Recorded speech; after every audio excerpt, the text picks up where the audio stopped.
جنگ سکاسک سے اللہ کا رسول واپس آ رہا ہے، علی کو پوری جنگ سناؤں گا لیکن ایک شیعہ روایت نہیں سناؤں گا،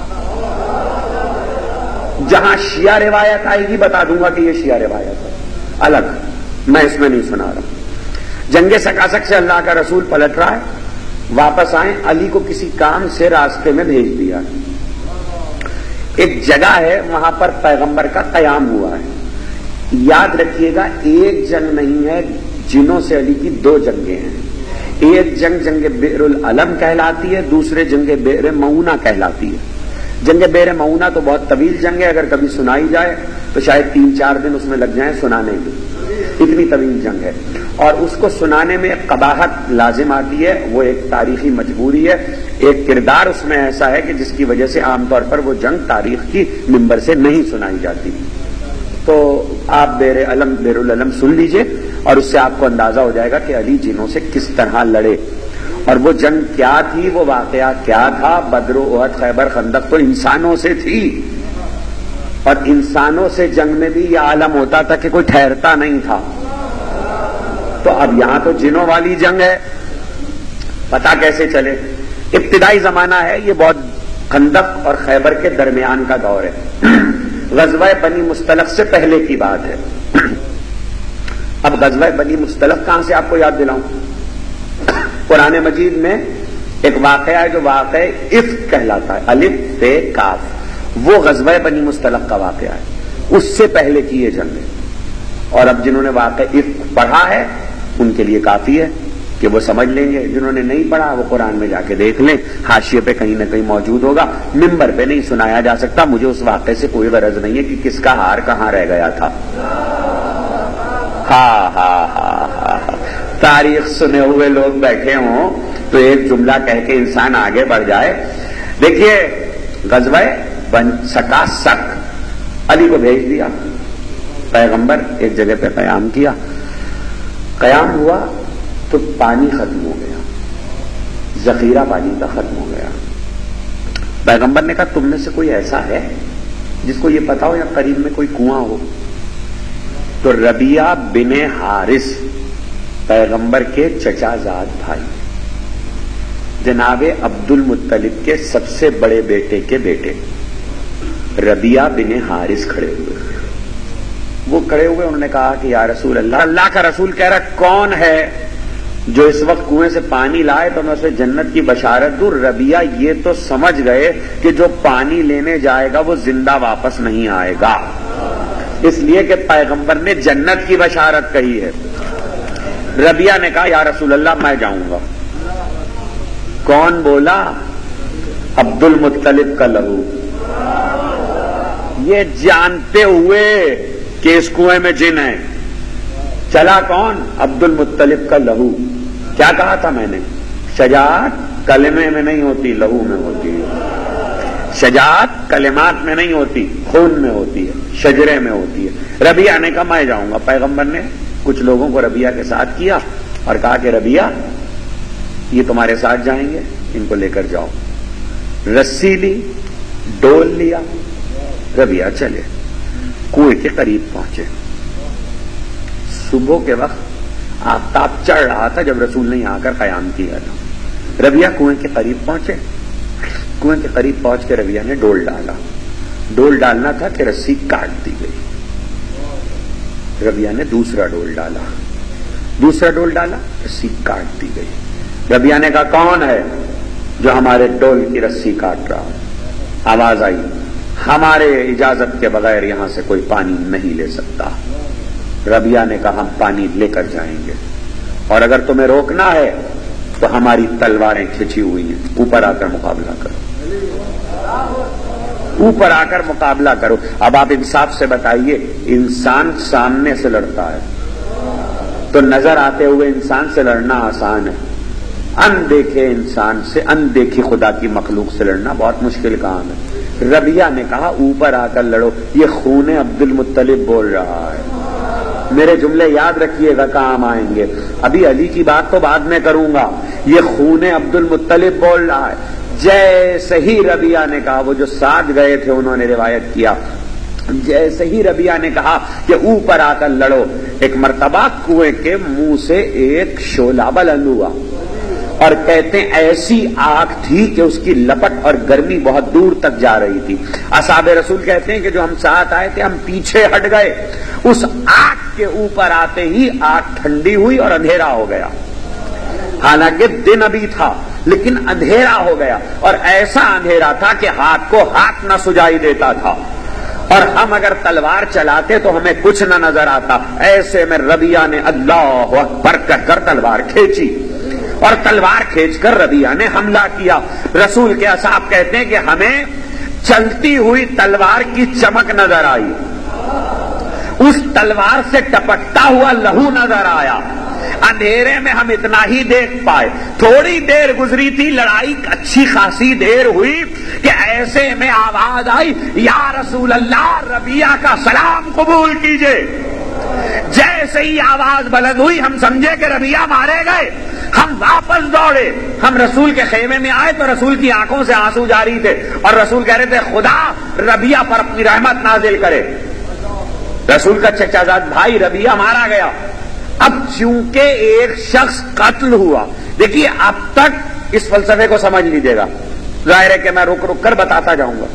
اب تک جہاد واجب نہیں ہوا تھا، انسانوں سے جہاد واجب ہوا کسی موقع پر کسی وجہ سے، اب تک جہاد واجب نہیں ہوا تھا، اب واجب ہو گیا۔ کیوں واجب نہیں ہوا تھا؟ اس لیے کہ جنوں سے کوئی پرخاش نہیں تھی، پیغمبر کو صرف پانی لینا تھا۔ اب واجب ہو گیا، کیوں؟ اس لیے کہ ایک پیغمبر کا ناصر مارا گیا۔ طے ہو گیا کہ جب ناصر مار دیا جائے تو جہاد واجب ہو جاتا ہے، جب ناصر قتل کر دیا جائے تو جہاد واجب ہوتا۔ اسی لیے رسول اور آل رسول کی سیرت ہمیشہ یہ رہی کہ کبھی پانی پر یا غیر معمولی چیز پر لڑائی نہ ہو، جب تک سامنے سے حملہ نہ ہو جائے ہم نہیں لڑیں گے۔ یہی حسین کہتے تھے، صاحب نے لاکھ کہا لیکن حسین نے کہا جب تک حملہ نہیں ہوگا ہم نہیں لڑیں گے۔ صفین میں صاحب نے لاکھ کہا، علی نے کہا جب تک حملہ نہیں ہوگا ہم نہیں لڑیں گے۔ جب حملہ ہوا تو اب جہاد واجب ہوا، جب جہاد واجب ہوا تو شام ہو رہی تھی اور اللہ کا رسول کہہ رہا تھا کون ہے جو ربیہ کے خون کا انتقام لے، کون ہے جو ربیہ کے خون کا انتقام لے، تو ہم اس کو فاتح قرار دیں اور خدا اس کے لیے بشارت دے۔ اللہ نے اس کے لیے انعام رکھا، جہاں کوئی پہلے جانے کو تیار نہ تھا اب کون جاتا۔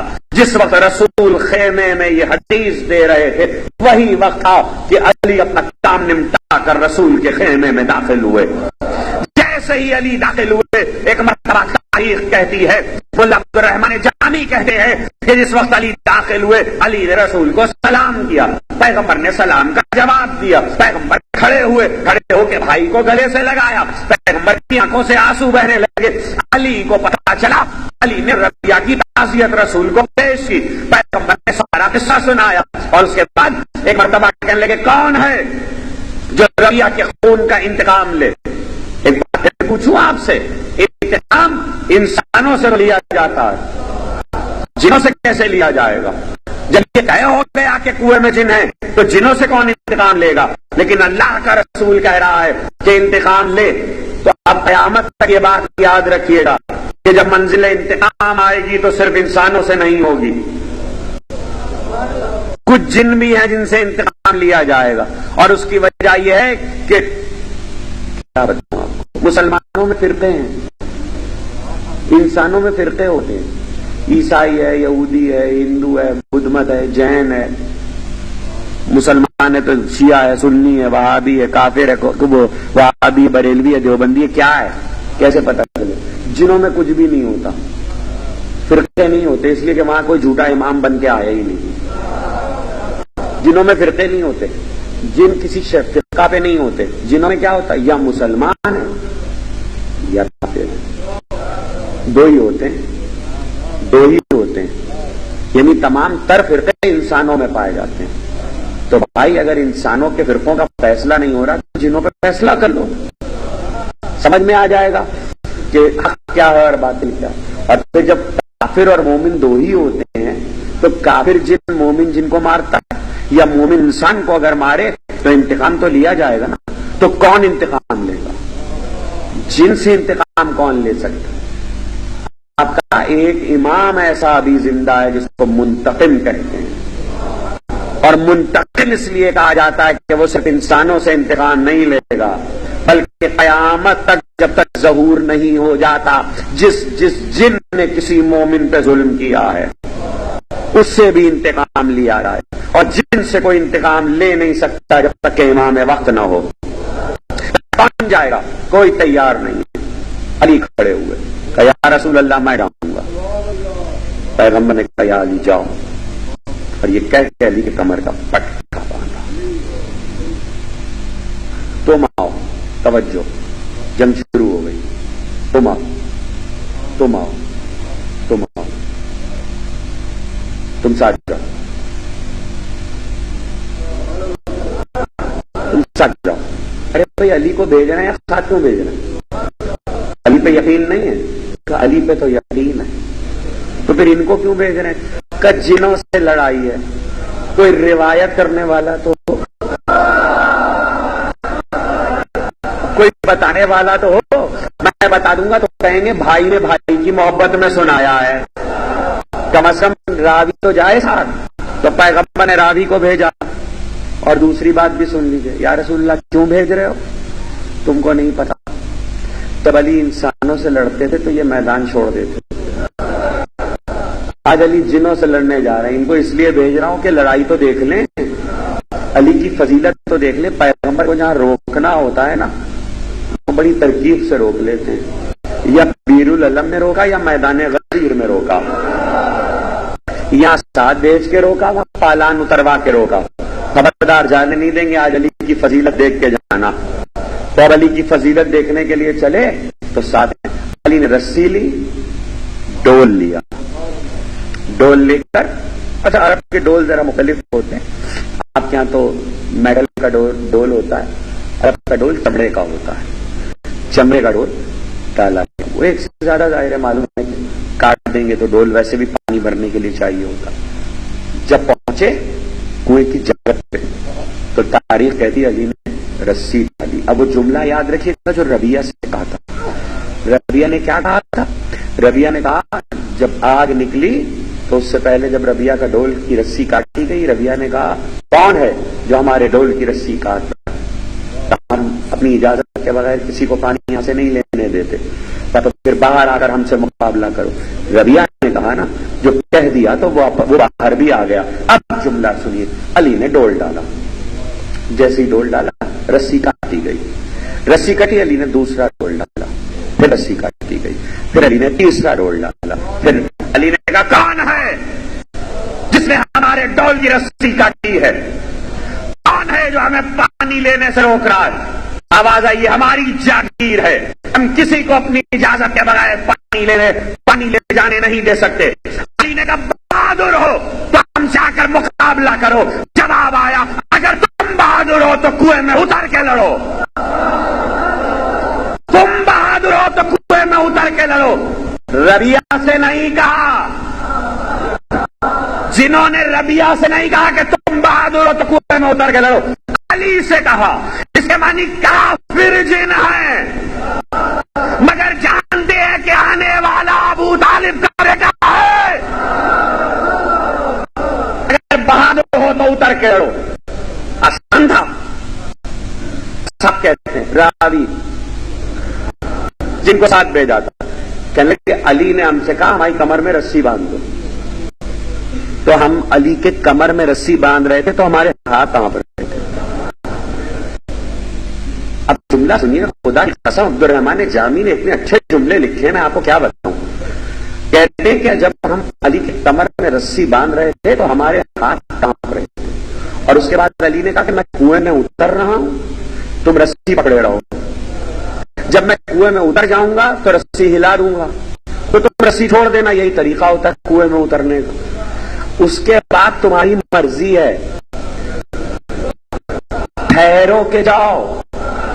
اگر چلے جاؤ تو رسول کو بتا دینا کہ علی کنویں میں اتر گئے. آئے آئے آئے آئے. ایک مرتبہ تاریخ کہتی ہے جیسے ہی علی کنویں میں اترے تو ایک آگ کا شعلہ بلند ہوا. آگ کے شعلے کا بلند ہونا تھا کہ ہم انتظار بھی نہ کر سکے کہ علی کب رسی ہلاتے ہمارے ہاتھ سے رسی چھوٹ گئی.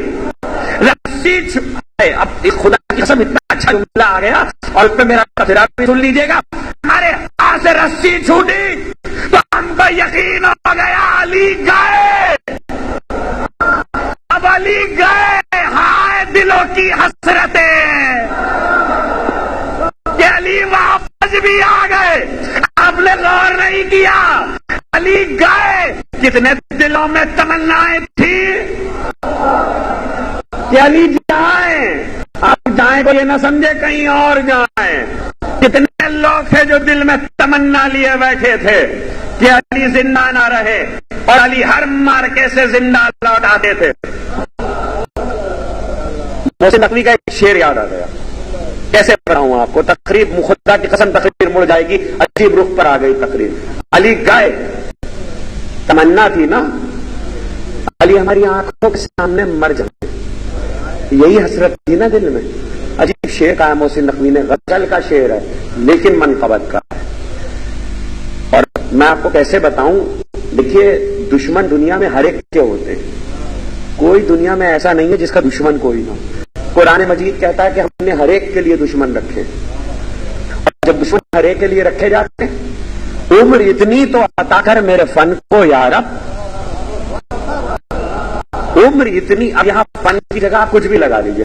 عمر اتنی تو عطا کر میرے فن کو یا رب. میرا دشمن میرے مرنے کی خبر کو ترسے.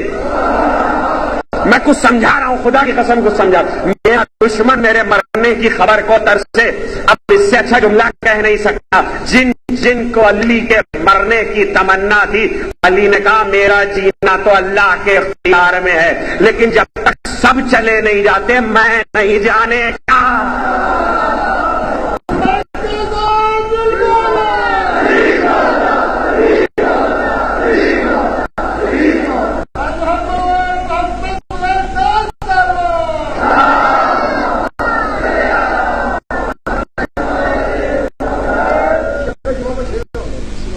ہاں تو منقبت کا ہے.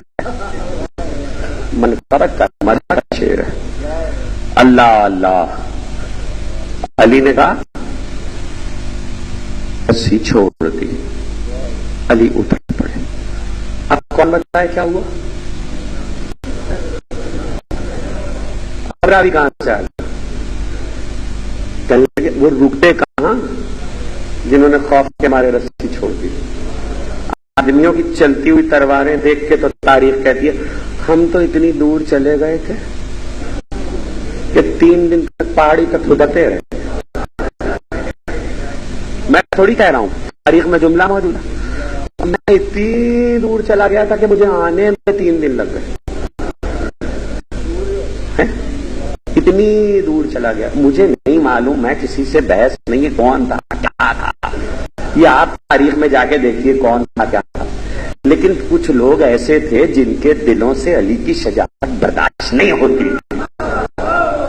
اور میدان جنگ میں جب علی لڑتے تھے تو لوگ دور دور چلے جاتے تھے. یہاں تو پھر جنوں سے لڑائی تھی. اب آپ کو کیا پتا کہ بیرول العلم کیا ہے کیا ہے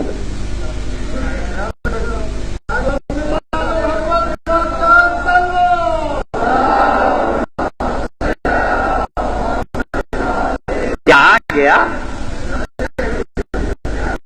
آ گیا.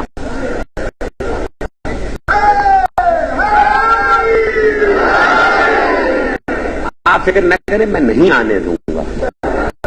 مولا کی طاقت سے انشاءاللہ نہیں آنے دیں گے. ویسے بھی ہم تو علی کے ساتھ کنویں میں اترے ہوئے ہیں. ہم کون سا یہاں بیٹھے ہیں. ہم تو علی کے ساتھ کنویں میں اتر گئے. راوی کا کیا کریں. راوی تو گیا. جتنے راوی رہے سب گئے. کہنے لگے ہم نے رسی چھوڑی ہم الٹے ختم واپس ہوئے. میرا اتنا تھا کہ خیمہ نہیں مل رہا تھا. راستہ نہیں نظر آ رہا تھا. اتنا اندھیرا تھا. گھٹا ٹوپ تھا اور کنویں سے کبھی کبھی شعلہ نکلتا تھا اور اس سے پورا ماحول گرم ہو جا رہا تھا اور ہماری پیشانیوں سے پسینہ بہ رہا تھا. جملے سنیے عبد الرحمان جان. ہم خیمے میں داخل ہوئے رسول کے تو ہماری آنکھوں سے آنسو بہ رہے تھے. یا رسول اللہ علی تو مارے گئے, یا رسول اللہ علی تو مارے گئے, یا رسول اللہ علی تو مارے گئے. میں نہیں کہہ رہا ہوں, تاریخ کہہ رہی ہے. اللہ کا رسول پیشانی پہ پل پڑ گئے. کیوں؟ تم کہاں سے آئے ہو؟ تم کہاں سے؟ یا رسول اللہ وہ تو شعلہ نکلا, علی کودے, شعلہ نکلا, ہم نے رسی چھوڑی, ہم آ گئے. اب ٹھہرے کیوں نہیں؟ تمہیں کس نے کہا کہ علی مارے گئے؟ تمہیں کس نے کہا کہ علی مارے؟ آپ نے غور ہی نہیں کیا. میں جملے دوں گا لیکن میرے جملے مجھے پتا, آپ اس مزاج کے سننے کے عادی نہیں ہیں, لیکن میں اس مزاج پہ پڑھنے کا عادی ہوں. مگر جملہ کام کا, اب آپ کا دل ہے جیسے چاہے سنے. ہم رو رہے تھے یا رسول اللہ علی مارے گئے, یا رسول اللہ علی. ارے علی کے مرنے سے پہلے تو رو رہے تھے. جب علی کی شہادت ہو گئی تو رونا بدعت ہو گیا.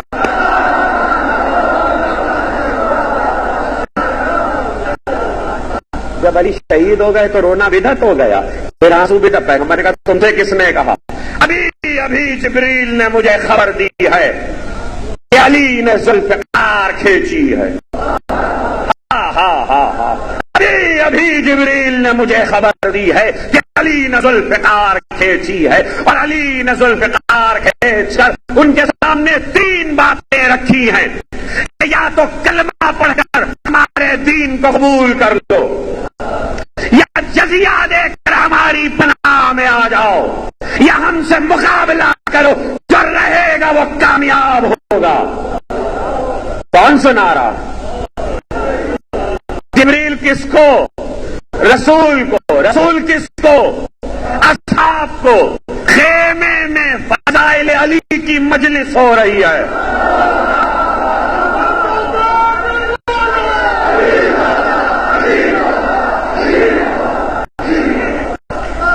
خیمے میں علی کی فضیلتوں کی مجلس ہو رہی ہے, تو ذکر علی مجلس برپا کر کے سنانا رسول کی سنت, سننا صحابہ کی سنت. وہ صحابہ کی سیرت, یہ رسول کی سیرت. ہماری مجلس بدعت کیسے ہو جائے گی؟ ذاکر رسول کی سنت پہ چل رہا ہے, مجمع صحابہ کی سنت پہ چل رہا ہے. دین صحابہ ذکر علی سننا ہے. اور صرف یہ ایک جنگ نہیں آئے جس میں سنائی ہے, 2 جنگیں ہیں جس میں رسول نے سنایا ہے. 2 جنگیں, اور وہ 2 جنگیں یاد رکھے گا. جنگ بیر العلم میں علی کی جنگ سنائی, اور جنگ موتا میں جعفر کی جنگ سنائی. وہاں بھی رسول نہیں گئے تھے, یہاں بھی رسول نہیں گئے تھے. یہاں بھی اصحاب کو سنا رہے تھے, وہاں بھی اصحاب کو.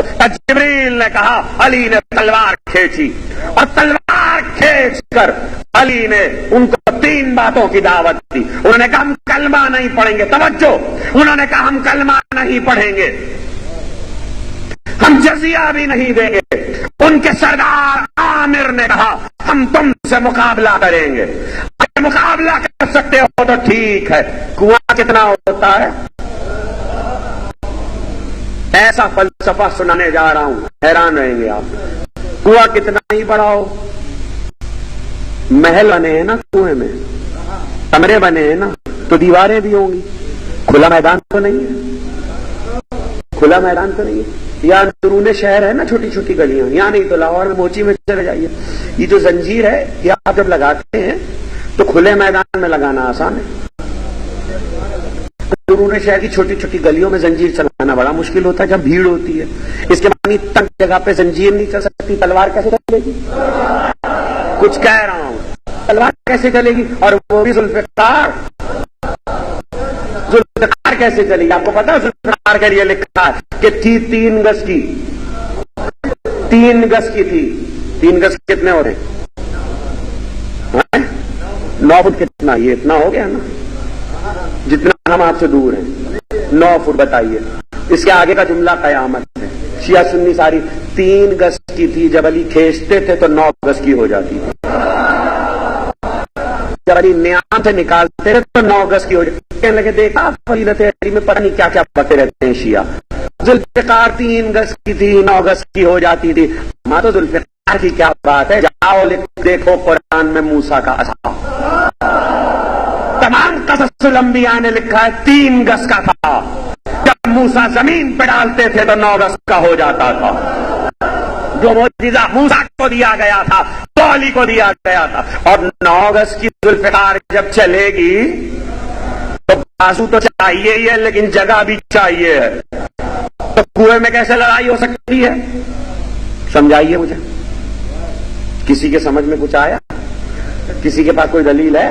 یہ ملا عبد الرحمان جامی نے جو لکھا ہے کہ یہ، اور صرف ایک نے تھوڑی لکھا ہے، یہ جنگ چونکہ اسلام کے غزوات میں اس لیے سب نے لکھی ہے. تو 9 گز کی ذوالفقار تو کنواں کتنا بڑا تھا، اور اس میں بھی جن. اب دیکھیے ایک بڑی چیز دکھائی، دوسری بڑی چیز سنیے. یہ جن کتنے بڑے ہوتے ہیں؟ آدمی 6 فٹ کا 7 فٹ کا عالم چلنا ہو تو 9.5 فٹ کا ہے نا.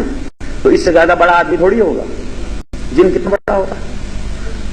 خدا کسی کو نہ دکھا ہے اتنا بڑا ہوتا ہے. جی ابھی الجسا پتہ ہی نہیں کہ چھت پاڑ دے. ایک اگر آ جائے تو پتہ نہیں کتنی جگہ گھیرتا ہے. پتہ کتنے تھے؟ 1.5 لاکھ. 1.5 لاکھ جنوں کی تعداد تھی، ان کی پوری قوم آباد تھی. 1.5 لاکھ جن کہیں تو سمائیں گے. ابھی آپ نہیں سمجھے، کچھ نہیں سمجھے. اما 1.5 لاکھ انسان ہو تو غدیر کا میدان بنتا ہے. کیا کہہ رہا ہے؟ 1.5 لاکھ جن ہو کیا عالم ہوگا؟ 1.5 لاکھ جن. کتنی کھلی جگہ چاہیے. تو اب میں آپ سے ایک سوال کر رہا ہوں، خاص تو وہ کنواں اور تھی اس میں دیواریں، یہ اتنا بڑا کنواں کیسے ہو گیا کہ 1.5 لاکھ جن وہاں سب آ گئے؟ تھے نہیں، رہتے وہاں نہیں. 1.5 لاکھ نہیں تھے، رہتے وہاں چند جن تھے اس عمارت میں، کمروں میں. جب ان کی لڑائی شروع ہوئی تو انہوں نے اپنی پوری فوج کو بلا لیا، اس لیے کہ سردار وہاں رہتا تھا. سردار کا نام تھا عامر. تو 1.5 لاکھ کنویں میں سما گئے نا. ایسا اللہ کہنے جا رہا ہوں، کیسے بتاؤں. یہ جو 1.5 لاکھ جنوں کے لیے کنواں کشادہ ہو گیا، کیا یہ جنوں کی طاقت تھی کہ کنواں اتنا وسیع ہو گیا کہ علی کی 9 گز کی تلوار بھی چل رہی ہے اور 1.5 لاکھ جنوں کی تلواریں بھی چل رہی ہیں؟ جی نہیں، یہ علی کا اعجاز ہے کہ علی کنویں میں اترے تو کنویں کی دیواریں پھیل گئیں، کنواں کشادہ ہو گیا. تو ماننا پڑے گا نا، علی جہاں آتے ہیں وہاں دیواریں کشادہ ہو جاتی ہیں. تو اگر ہم کہہ دیں کہ جب مومن قبر میں جائے گا تو قبر کھل کے جنت ہو جائے،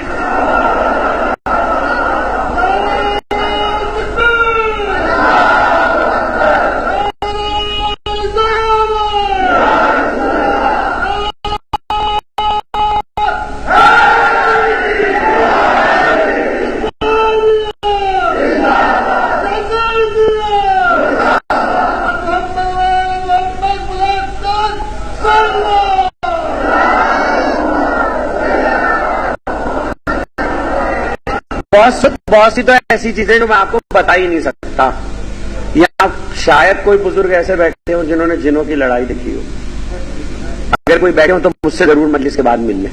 میری ایک رشتے کی دادی تھی جنہوں نے ہندوستان میں جنوں کی لڑائی دیکھی، ابھی زندہ حیات ہیں کراچی میں. انہوں نے جنوں کی لڑائی دیکھی ہے. ہندوستان میں ہمارا گاؤں میں جس گاؤں میں ہمارا گھر تھا، اس گھر میں وہاں اسی آبادی میں جن رہتے تھے. تو ان میں 2 گروہوں میں لڑائی ہو گئی تھی. تو ہماری دادی نے خود خون ٹپکتے ہوئے دیکھا، تلواریں چلتی ہوئی دیکھی ہیں، اور جنوں کی آپس کی لڑائی. اب یہ کیوں کہا میں نے آپ کو سنایا؟ میں آپ کو یہ کیسے بتاؤں کہ جنوں کا لہو کیسا ہوتا ہے. آدمی میں سے کتنا خون نکلے گا؟ ایک آدمی مارا جائے گا تو کتنا خون نکلے گا؟ کلو، 2 کلو، 3 کلو، 11 کلو، 12 کلو، اسے زیادہ تھوڑی نکلے گا. جن مارا جائے گا تو کتنا لہو نکلے گا؟ کتنا لہو نکلے گا؟ اور جنوں کی تعداد بڑھتی جائے گی تو لہو وہیں گرے گا نا. کنویں میں تو ہے پانی. علی کا معجزہ سنا رہا ہوں میں آپ کو. کنویں میں تو ہے پانی، اور کنویں میں پانی ہے اور وہاں ہو رہی ہے لڑائی. اور لڑائی میں جن مارے جا رہے ہیں، اور جب مارے جا رہے ہیں تو جنوں کا لہو گر رہا ہے. تو 25 کلو بھی اگر ایک جن میں لہو کم سے کم بھی ہوگا تو 80,000 جنوں کو علی نے مارا. 80,000 جنوں کو علی نے مارا تو رسول نے بتایا، راوی نے نہیں، پیغمبر نے بتایا. تو صادق القول کا قول ہے کہ 80,000 جنوں کا لہو جس پانی میں گر جائے اس پانی کا حشر کیا ہوگا. 80 معجزہ علی کا، 80,000 جنوں کا لہو گرنے کے بعد بھی علی نے ڈول ڈال کر پانی نکال لیا، اور پانی میں ایک قطرہ لہو کا نہ آیا، اور پورے لشکر کو علی نے سیراب کیا. یہ علی کا معجزہ ہے. صاحب عصمت اس کو کہتے ہیں جو خون سے پانی الگ کر لے.